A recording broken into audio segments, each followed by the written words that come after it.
আসসালামু আলাইকুম সবাইকে। আমরা আসছি মানিসার আকিসারায়। আমি যে শহরে থাকি ওই শহরেরই একটা অংশ আকিসারা।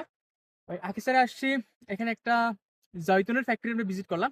যেখানে জয়তুনের তেল উৎপাদন করা হয়। প্রতিদিন প্রায় ১০ টনের মতো জয়তুন এই ফ্যাক্টরিতে ঢুকে এবং ১০ টন থেকে ২০% তেল উৎপাদন হয়। তো ফ্যাক্টরি ভিজিটের পরে আমরা আসছি জয়তুনের বাগান দেখার জন্য। জয়তুন এখান থেকে কাঁচা পাকা ২ টাই সংগ্রহ করে মিক্স করে দেখলাম ফ্যাক্টরিতে দিচ্ছে। তো জৈতুনগুলো একটু দেখার ট্রাই করি যে এটা আধা পাকা জৈতুন, এটা একদম কাঁচা, এখন পাকে নেই। তো এইগুলা সংগ্রহ করে ওদের ট্রাক আছে, বড় বড় ট্রাক এখানে ঢুকে ঢুকে জাস্ট গাছটা ধরে ঝাঁকি দেয়, ঝাঁকি দিলেই পুরো জৈতুন সংগ্রহ হয়ে যায়। তো এই জৈতুনটা ডিরেক্ট এই যে পাশে ফ্যাক্টরি আছে, একটু ঘুরে দেখাতে পারো। ওই যে বিল্ডিংটা দেখা যায়,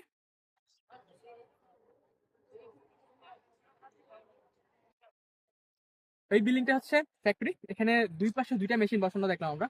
সো এক পাশে শুধু জৈতুনগুলা ট্রাক থেকে জাস্ট দিচ্ছে, আর কোনো হাত লাগতেছে না। ও, একজন বা দুইজন ট্রাক থেকে জৈতুনগুলো দিতেছে। ওই জৈতুনটাই ডিরেক্ট প্রসেস হয়ে একটা কনভেয়ার বেল্টে যাচ্ছে। ওইখান থেকে ফ্রেশ হয়ে যত পাতা টাতা থাকে, ময়লা টয়লা থাকে, সব ফ্রেশ হয়ে তারপরে অল্প অল্প করে আরেকটা মেশিনে ঢুকতেছে।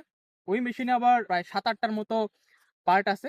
৭-৮টা পার্ট পার হয়ে গিয়ে এই তেল এবং হচ্ছে জৈতুনের যেই কি বলে এটাকে, আঁশটা থাকে, দুইটা আলাদা হয়। আলাদা হয়ে তারপরে আরেকটা বড় কনভেয়ার বেল বেলে চলে যায়, তেলটা চলে যায় বড় মোটা পাইপ দিয়ে। তো ওইখান থেকে তারপর আস্তে আস্তে আস্তে আস্তে তেল বের হয়। সো এখন আমরা যেই তেলটা দেখে আসলাম এখানে, সেইটা আসলে ডিরেক্ট আমরা যেগুলা মার্কেটে পাই একদম ওইটা না। এইটা সরাসরি খাওয়া যায়, কিন্তু এইটা ওরা একটু সংরক্ষণ করে। বড় বড় ড্রাম আছে দেখলাম ভিতরে। তো এগুলোতে সংরক্ষণ করার পরে নিচে একটু যখন ওইটার আঁশগুলো নিচে পড়ে যায়, তখন উপরের তেলটাকে ওরা সংগ্রহ করে ফেলে। তো আমরা যখন এখানে ভিজিট করলাম, তো ওরা আমাদেরকে জয়তুন একদম জয়তুন যেটা মাত্র বের হলো, ওইটা এনে আমাদের খাওয়ালো। জয়তুনের সাথে রুটি খাওয়ালো। তেল তো তেল, তেলের কোনো সেরকম একটা টেস্ট নাই। কিন্তু যখন জয়তুনের আঁশটা থাকে, তখন ওটা একটু টকটক লাগে খেতে। ভালোই ছিল। অবশ্য জয়তুন খুবই হেলদি একটা অয়েল। এই অয়েল হচ্ছে তুরস্কে সবচেয়ে প্রমিনেন্ট। অন্য কোনো তেলের চেয়ে বেশি এই তেলই বেশি প্রাধান্য দেয়। এবং প্রত্যেক বেলায় ডিরেক্ট জৈতুন, কাঁচা জৈতুন এবং হচ্ছে আপনার পাকা জৈতুন। পাকা জৈতুনটা কালো, কাঁচাটা হচ্ছে সবুজ, সবুজ বা হলুদ হয়ে যায় আর কি। এই দুইটা প্রায় প্রতি বেলাই ওরা খায়।